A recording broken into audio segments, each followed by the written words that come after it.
Hello everyone, మనం ఈరోజు honey bees గురించి కొన్ని ఇంట్రెస్టింగ్ ఫ్యాక్ట్స్ తెలుసుకుందాము. సో హనీ బీస్ అనగానే మనకు గుర్తొచ్చే విషయం ఏంటి అంటే హనీ. సో హనీని ప్రొడ్యూస్ చేసేది హనీ బీస్. సో ఈ హనీకి చాలా ఎకనామిక్ ఇంపార్టెన్స్ ఉంది. అందుకోసము ఈ హనీ బీస్ని కల్చర్ చేస్తున్నాం. ఇలా హనీ బీస్ని కల్చర్ చేయడాన్ని మనం ఎపికల్చర్ అంటాం, లేదా దీన్నే బీ కీపింగ్ అని అంటాం. సో ఇండియాలో కూడా ఎపికల్చర్ జరుగుతూ ఉంది. సో ఆ ఎపికల్చర్ కోసం మనం 2 డిఫరెంట్ వెరైటీస్ ఆఫ్ బీస్ని యూజ్ చేస్తున్నాం.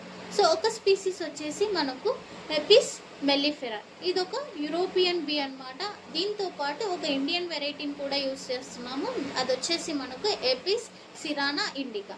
ఈ 2 వెరైటీస్ని యూజ్ చేసి మనం high quality of honey in high అమౌంట్స్లో ప్రొడ్యూస్ చేస్తున్నాం.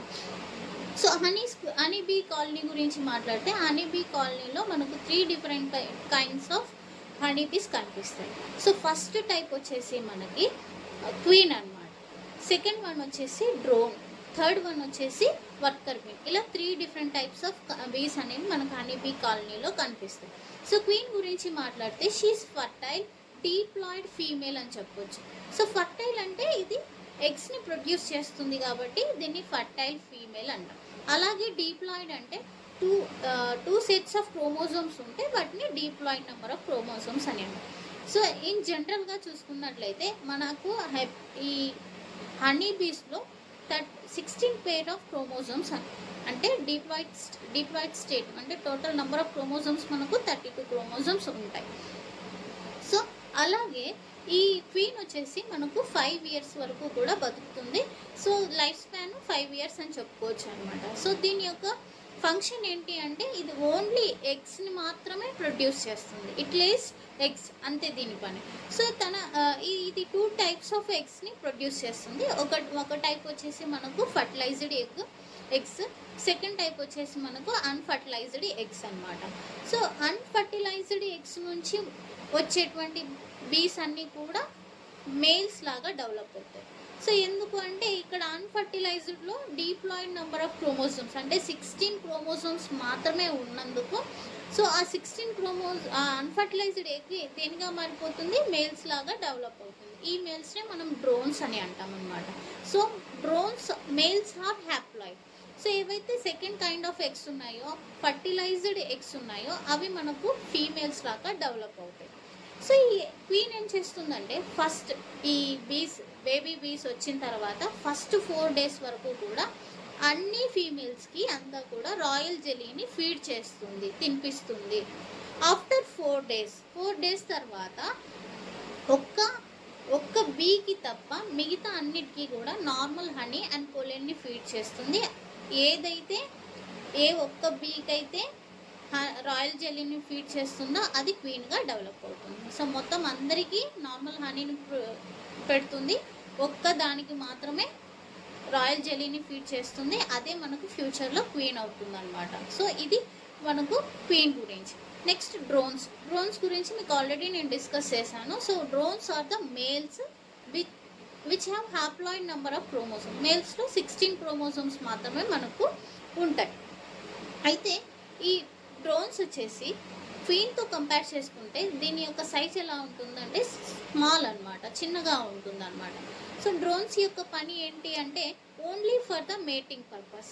క్వీన్తో మేటింగ్ జరుపుకోవడం మాత్రమే వీటి యొక్క పని అనమాట. ఆఫ్టర్ మేటింగ్ దే డై అనమాట. సో ఇవి వచ్చేసి మనకు వీటి యొక్క లైఫ్ స్పాన్ చాలా తక్కువ. ఇవి ఎక్కడి నుంచి మనకు ప్రొడ్యూస్ అవుతాయంటే, అన్ఫర్టిలైజ్డ్ ఎగ్ నుంచి ప్రొడ్యూస్ అవుతాయి. కాబట్టి ఈ ప్రాసెస్ని అంటే అన్ఫర్టిలైజ్డ్ ఎగ్ నుంచి మనకు మేల్ బీస్ రావడాన్ని మనం ఏమంటామంటే మేల్ పార్థెనోజెనెసిస్ అని అంటాం.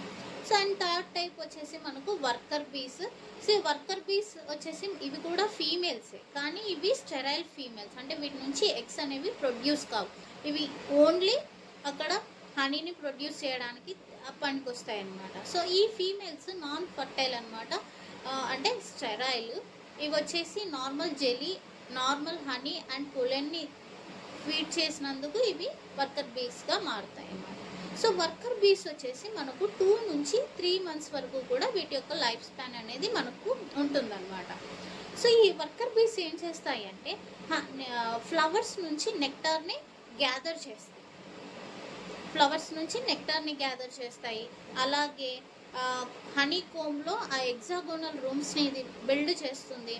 ఇంకా హనీ నెక్స్ట్ ప్రపోలిస్ని సెక్రెట్ చేస్తుంది. ప్రపోలిస్ అంటే ఒక హనీ యొక్క గ్లూ అనమాట. ఇది ఎందుకు ఉపయోగపడుతుందంటే, సో హనీ కోమ్లో ఏవైనా క్రాక్స్ వస్తే వాటిని సీల్ చేయడానికి ప్రపోలిస్ అనేది ఉపయోగపడుతుంది. ఇంతే కాకుండా సో ఇవేం చేస్తాయంటే ఒక టైప్ ఆఫ్ డ్యాన్స్ని చేస్తాయి అన్నమాట వర్కర్ బీస్. దాన్ని వ్యాజులర్ డ్యాన్స్ అని అంటాం. సో ఇదేం చేస్తుందంటే తనకు నెక్టార్ ఎక్కడైతే ఉందో దాని డైరెక్షన్, దాని యొక్క ఉనికిని తెలుసుకొని సో ఇది ఏం చేస్తుంది, మళ్ళీ తిరిగి హనీ కూమ్ దగ్గరికి వచ్చేసి మిగతా బీస్ని ఏం చేస్తుందంటే అక్కడ మనకు నెక్టార్ ఉంది అక్కడికి వెళ్ళాలి అని ఇన్ఫర్మేషన్ని ఇది డ్యాన్స్ ద్వారా మిగతా వర్కర్ బీస్కి తెలియచేస్తుంది అనమాట. That dance is known as waggle dance. So ఇంకా ఎకనామిక్ ఇంపార్టెన్స్ గురించి మాట్లాడితే మనకి హనీ బీస్ నుంచి మెయిన్గా మనకు హనీ వస్తుంది. ఈ హనీలో ఫ్రక్టోస్ ఉంటుంది, గ్లూకోజ్ ఉంటుంది, వైటమిన్స్ ఉంటాయి, మినరల్స్ ఉంటాయి అన్నమాట. So honey is the rich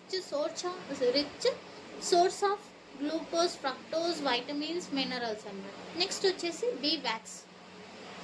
ఈ బీ వ్యాక్స్ వచ్చేసి మనకు వేరియస్ టైప్స్ ఆఫ్ కాస్మెటిక్స్ని తయారు చేయడంలో, అలాగే పాలిషెస్, అంతేకాకుండా క్యాండిల్స్ని తయారీలో ఈ బీ వ్యాక్స్ అనేది వాడుతారు అన్నమాట.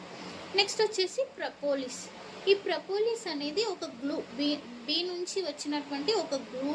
ఈ గ్లూని మనము ఇన్ఫ్లమేషన్ అండ్ ఏవైనా సూపర్ఫిషియల్ బాన్స్ ఉంటే వాటికి ట్రీట్మెంట్గా ఈ గ్లూని వాడతారన్నమాట. ఇంతే కాకుండా బీస్ స్ట్రింగ్ నుంచి వచ్చినటువంటి ఒక పాయిజన్ని ఉపయోగించి బీ వీనోమ్ని తయారు చేస్తాం. ఈ బీ వీనోమ్ వచ్చేసి మనకు రుమటాయిడ్ ఆర్థరైటిస్.